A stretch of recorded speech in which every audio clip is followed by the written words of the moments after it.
Hello friends, आजच्या शॉर्टमध्ये आपण किंगडम मोनेराबद्दल माहिती घेऊ।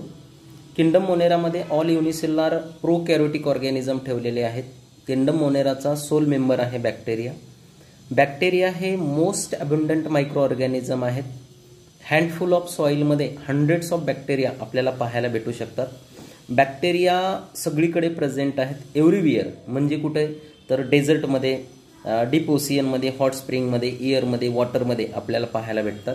बॅक्टेरिया हे अदर ऑर्गॅनिझमच्या बॉडीच्या वर किंवा आतमध्ये सर्वाइव्ह करतात ॲज अ पॅरासाइट म्हणून। बॅक्टेरियाचं स्ट्रक्चर सिंपल आहे पण कॉम्प्लेक्स बिहेवियर दाखवतात and they shows most extensive metabolic diversity. Okay, आता बॅक्टेरियाच्या शेपनुसार त्यांचे 4 क्लास केलेले आहेत। जे स्पेरिकल शेपमध्ये आहेत त्यांना आपण कोकाय म्हणतो, जे रॉड शेप आहेत त्यांना आपण बेसिलाय म्हणतो, जे कॉमा शेप आहेत त्यांना आपण विब्रिओ म्हणतो आणि जे स्पायरल शेप आहेत त्यांना आपण स्पायरेलम म्हणतो। थँक्यू।